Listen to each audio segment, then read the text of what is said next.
कई बार ज़िंदगी में हम आगे इसलिए नहीं बढ़ते कि हमको लगता है कि हम अकेले हैं और एक व्यक्ति अकेला कितना ही क्या कर पाएगा। पर सच ये भी है कि दुनिया की जितनी भी बड़ी चीज़ें हैं, बड़े बिजनेस हैं, कभी किसी ने अकेले स्टार्ट किए हैं और जब वो आगे बढ़ते गए तो उनके साथ लोग जुड़ते गए। ये भी कह सकते हो कि उनको भी नहीं पता था कि वो अकेले हैं या नहीं हैं। तो आपको आगे तो बढ़ना चाहिए। अगर आपका मन है, आपका दिल है किसी काम को करने का और आपको लगता है कि आप वो कर सकते हैं तो आपको ज़रूर आगे बढ़ना चाहिए। ये नहीं सोचना अकेले हो तो बाद में कौन मिल जाएगा रास्ते में, आपको खुद पता नहीं। मैं हूँ आपके साथ डॉक्टर दिलीप, कर्क राशि के लिए अगस्त का राशिफल लेकर हाजिर हूँ। बहुत ही महत्वपूर्ण महीना है ये ज्योतिष की दृष्टि से, क्योंकि इस महीने ग्रहण पड़ रहे हैं 2। किसी भी महीने कोई भी ग्रहण पड़ता है, चाहे सूर्य ग्रहण पड़ जाए या चंद्र पड़ जाए, तो ज्योतिष की दृष्टि से महत्वपूर्ण हो जाता है। और इस महीने में तो 2 ग्रहण हैं। एक ग्रहण पड़ेगा खुद सिंह राशि में, जो राजा की राशि होती है वहाँ पर पड़ेगा। यहाँ पर केतु और होना चाहिए, केतु और सूर्य ग्रहण जो है वो पड़ने वाला है आपके दूसरे भाव में, और चंद्र ग्रहण 28 तारीख को आपके अष्टम भाव में कुंभ राशि में पड़ेगा। बाकी के ग्रह अगर हम देख लें तो मंगल आपके 12वें भाव में मिथुन राशि में, गुरु और बुध 2 शुभ ग्रह आपके प्रथम भाव में, कह सकते हैं राशि में ही, और किसी का कर्क लग्न है तो लग्न में ही बैठे हुए हैं। साथ में सूर्य और केतु, यहाँ पर केतु भी हैं द्वितीय भाव में सिंह राशि में, शुक्र आपके तृतीय भाव में है, और कन्या राशि में शुक्र नीच के हो जाते हैं, तो इसकी बात करेंगे। साथ में राहु आपके अष्टम में चल ही रहे हैं। मैं राहु केतु को यहाँ थोड़ा सा लिख देता हूँ। जैसे कि आप देख सकते हैं कि यहाँ पर मंगल जो हैं वो 12वें भाव में, हर मंगल करियर से जुड़े हुए हैं, पद प्रतिष्ठा सम्मान से पंचम भाव से जुड़े हैं। तो उनका 12वें भाव में दिखाना जाना ये बताता है कोई यात्रा हो सकती है, कई चीज़ों पे खर्चा आ सकता है, स्वास्थ्य का भी हल्का सा ध्यान रखना है, खास करके करियर को लेकर या फिर एजुकेशन को लेकर या संतान को लेकर मतलब संतान खुद भी यात्रा कर सकती है या उनके लिए आपको एनर्जी खर्च करना, पैसों का खर्च करना, कुछ ऐसा उनका कोई काम आपको करना पड़े अपना काम छोड़कर, इस चीज़ को भी यहाँ पर बैठे मंगल दिखा रहे हैं। अपने करियर के लिए बाहर जाना भी दिखा रहे हैं। अब इसमें एक ट्विस्ट भी है कि ऐसे समय में अगर कोई फॉरेन अपॉर्चुनिटी आती है, इंटरनेशनल काम की, मल्टीनेशनल काम की कोई अपॉर्चुनिटी आती है, आप खुद ही ट्राई कर रहे थे अपने कंट्री से, अपने स्टेट से दूर जाने का, आप वीज़ा वगैरह के लिए आपने कुछ ऐसा कोशिश कर रहे थे, तो उसके आने का है, उन चीज़ों के होने की भी संभावना दिखाता है। मंगल जब भी 12वें भाव में आते हैं तो पति पत्नी के मामले में थोड़ा सा ख्याल रखना चाहिए, मतलब रिश्तों में थोड़ा बहुत उतार चढ़ाव ला सकते हैं, क्योंकि ये भाव जो है मन के सुख का भी है, कहीं ना कहीं मन के सुख का भाग है, मन के भाग्य का भाव है। तो अशांति का होना, घर में थोड़ा माहौल ऐसा होना, या फिर बहुत ज़्यादा बिजी होना पति पत्नी का, जिसके कारण एक दूसरे को समय कम दे पाना, ये सारे योग भी मंगल यहाँ से बनाते हैं। मंगल की चौथी दृष्टि 1 2 3 4 तृतीय भाव पर, 7वीं दृष्टि छठे भाव पर, और 8वीं दृष्टि सप्तम भाव पर है। सप्तम भाव तो मैरिज का ही है, शादी का है, व्यापार का है, चरित्र का भी है आपके। तो आपके अंदर थोड़ा गुस्सा, क्रोध, आप ये भी कह सकते हो थोड़ा आप इमोशन में बह सकते हो किसी भी तरह के, उस चीज़ का आपको ध्यान रखना है। मैरिज लाइफ के लिए उतना बढ़िया इसको नहीं मानोगे, हालांकि बिजनेस के मामले में इसको हम अच्छा कहेंगे। बिजनेस पार्टनरशिप के मामले में पार्टनर के साथ तो कुछ हो सकता है, पर पार्टनरशिप में बिजनेस में लाभ ये करा सकता है, क्योंकि एक तो इस पर मंगल की दृष्टि आ गई और खुद इस भाव का स्वामी शनि भाग्य के भाव में बैठा हुआ है, तो व्यापार के मामले में, बिजनेस के मामले में ज़्यादा पॉजिटिव है। अगर आप लड़ाई झगड़े, अपने इमोशंस का थोड़ा ख्याल रखते हैं तो उस केस में फिर शादी विवाह या उसमें जो कुछ थोड़ा बहुत दिक्कत आएगी भी आप उसको पार कर जाओगे, और उसका उल्टा बल्कि आपका स्पाउस, आपकी पत्नी, आपका पति, आपका पार्टनर आपके लिए भाग्य का कारण बन सकता है, अगर आप इन चीज़ों को कंट्रोल कर सकते हो, समझ सकते हो। हनुमान जी की पूजा कर सकते हैं एज ए रेमेडी, क्योंकि मंगल को हम हनुमान से जोड़ते हैं, हनुमान जी से जोड़ते हैं। दूसरा, शनि तो है ही है, आपको पता है भाग्य में चल रहे हैं, तो भाग्य को थोड़ा स्लो करेंगे, देरी कराएंगे चीज़ों में, लेट कराएंगे, पर डिनाई नहीं करते शनि कहते हैं कि न्याय करना है मेरा काम है।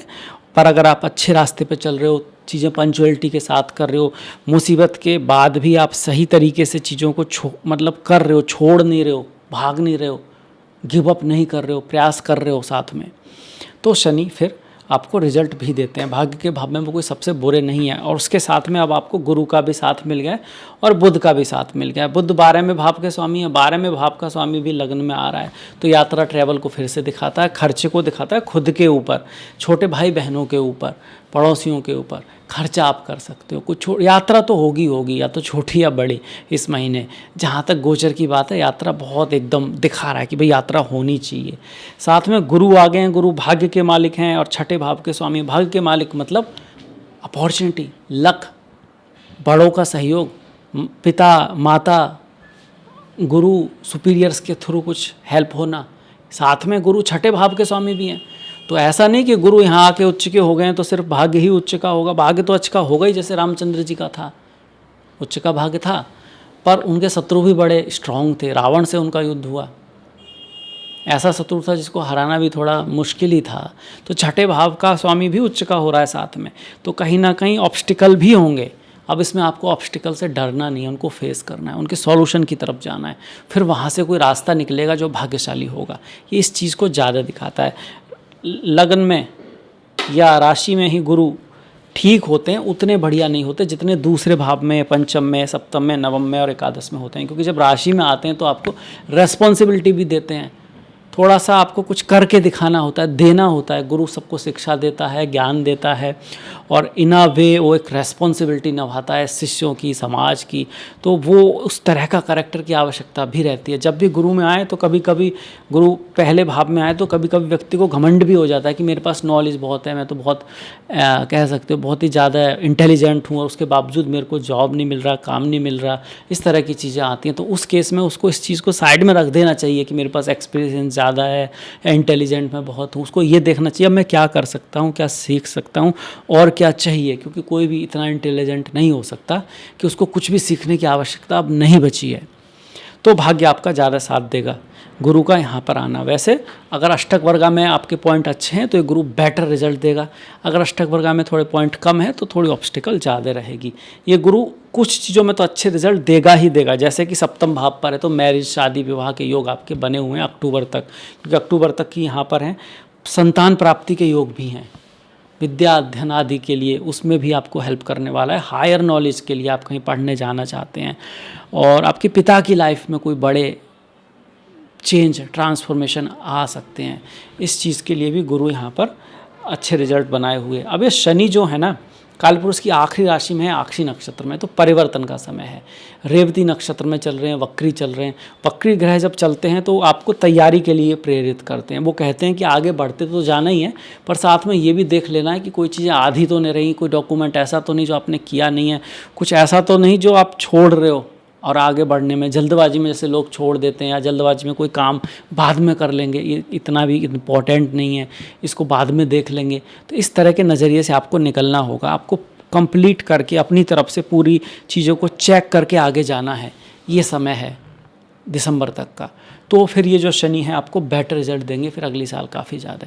इस समय में आपको जो भी बची हुई बातें हैं, जो छूट रहा है कहीं, जिसको आप छोड़ रहे हो ये सोच के यार इतना इम्पोर्टेंट नहीं है, उसको अभी क्लियर कर लो, ऐसा शनि यहाँ पे कह रहे हैं। दुनिया के लेवल पर ये दिखाते हैं कोई बड़ा परिवर्तन आ रहा है, नेता, सरकारें बदल सकती हैं, शांति जो शक्ति है उसका पड़ला पश्चिमी देशों से पूर्व की तरफ, मतलब कि इंडिया है, रशिया है, आपका चाइना है, इस तरफ धीरे धीरे बढ़ेगा, इस चीज़ को दिखा रहा है। और रेवती नक्षत्र इस चीज़ को भी दिखाता है कि बड़े बड़े चेंज आएंगे, लोगों की जॉब्स जाएंगी मासेस की, और कहीं दूसरी तरह की जॉब लगेंगी भी।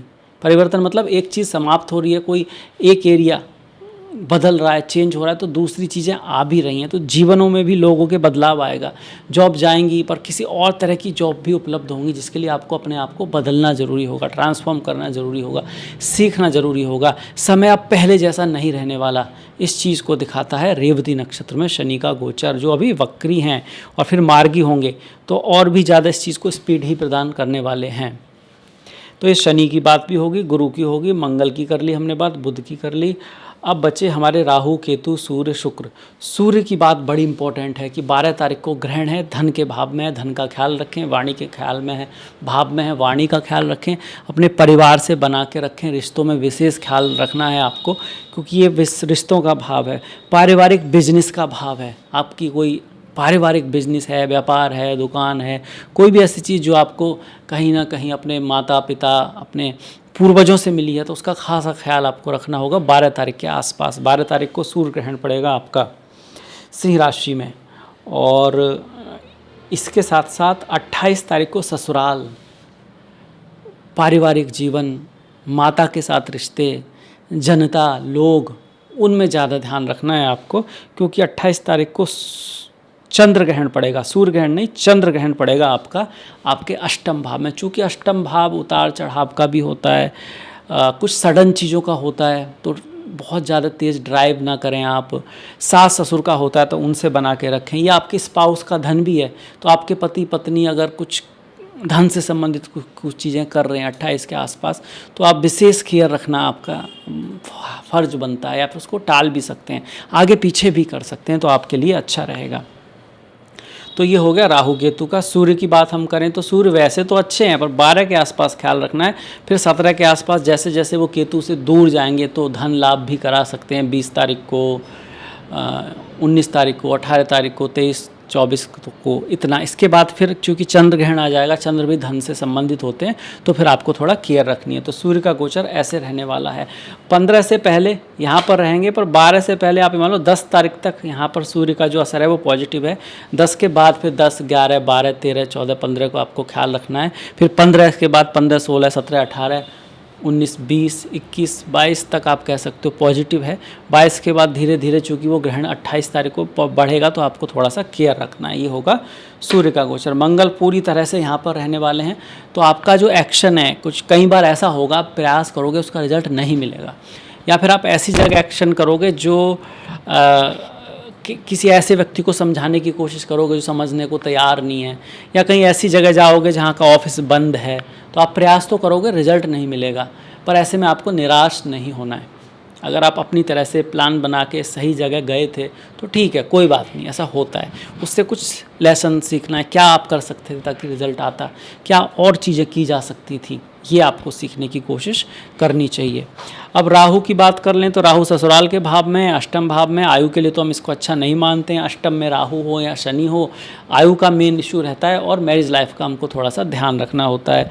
ये आपको स्पिरिचुअलिटी, अध्यात्म या कुछ अननोन चीज़ों की तरफ आकर्षित कर सकते हैं। कई बार अननोन चीज़ें अनलॉफुल भी होती हैं, तो उसका आपको ध्यान रखना है। ठीक उसी तरह से केतु द्वितीय भाव में हो तो धन के मामले में कभी कभी इमोशनल डिसीजन ले लेते हैं। परिवार में हम कभी कभी इमोशनली कुछ बोल देते हैं, कह देते हैं, अपनी वाणी ऐसी हो जाती है कि उसकी वजह से लोग मिसअंडरस्टूड कर जाते हैं। इस चीज़ का भी हमको ख्याल रखना है। अगर गुरु की दशा महादशा है, गुरु अच्छे हैं, तो फिर मोस्टली आपके लिए अच्छा रहने वाला है। शनि की है तब भी ठीक ही रहेगा, मंगल की है तो ख्याल रखना है, राहु केतु की है तो ख्याल रखना है। शुक्र की अगर बात की जाए, शुक्र नीच के हैं, पर तृतीय भाव में शुक्र ठीक ही होते हैं। हालांकि नीच के हैं, ठीक ही होते हैं, कुछ खास दिक्कत नहीं करते हैं। अगर आप आर्ट के फील्ड में हो, आप मेडिसिन के फील्ड में हो, हीलिंग के फील्ड में हो, डिजाइनिंग, क्रिएटिविटी, फीमेल्स, कॉस्मेटिक्स, इस सब के फील्ड में हो, तो शुक्र तृतीय भाव में आपकी वाणी को मोस्टली ब्यूटीफुल बनाएंगे, क्रिएटिव बनाएंगे। आपका वाणी की वजह से लाभ ही होगा। बस आपको इतना थोड़ा सा ध्यान जरूर रखना है कि अपने छोटे भाई बहनों के साथ रिश्तों को थोड़ा संभाल के रखना है, फीमेल्स के साथ रिश्तों को थोड़ा केयरफुली हैंडल करना है। अब बात करते हैं त्योहारों की। 15 तारीख की हरियाली तीज है और 15 तारीख का ही इंडिपेंडेंस डे है, जो कि होता ही है, आपको पता है। 17 तारीख की नागपंचमी है, 26 का ओणम और 28 का रक्षाबंधन है। 28 का ही रक्षाबंधन है, अच्छा 28 का ही चंद्र ग्रहण है, और 28 की ही श्रावण पूर्णिमा है। और इसके बाद कमिका एकादशी 9 तारीख की, और 23 तारीख की श्रावण पुत्रदा एकादशी है। ओम नमो नारायणाय, ओम नमो भगवते वासुदेवाय।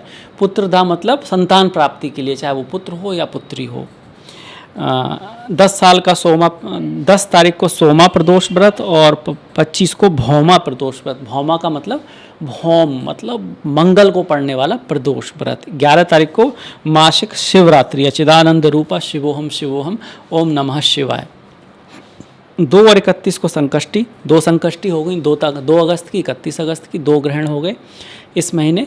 ये ट्रांसफॉर्मेशन वाला महीना है, कुछ बड़ी घटनाएं विश्व लेवल पर हो सकती हैं। 12 को श्रावण अमावस्या मंगलवार को, 17 तारीख को शनिवार को सिंह संक्रांति होगी। सूर्य जो राशि परिवर्तन कर रहे हैं वो शनिवार को कर रहे हैं, अमावस्या मंगल को पड़ रही है, जो किसी तरह के कन्फ्लिक्ट, युद्ध, किसी इस तरह की चीज़ों को दिखा रही है, जैसे कि दुर्घटना, ये सब कहाँ पर, विश्व लेवल, वर्ल्ड लेवल पर, व्यक्तिगत लेवल पर नहीं। तो ये था मेरी तरफ से कर्क राशि के लिए अगस्त का राशिफल। कैसा लगा बताइएगा, अपने दोस्तों में, फ्रेंड्स में शेयर कीजिएगा। आपकी कोई भी सलाह है ज़रूर दीजिएगा। आपने अंत तक देखा इसके लिए आपका बहुत बहुत धन्यवाद। नमस्कार।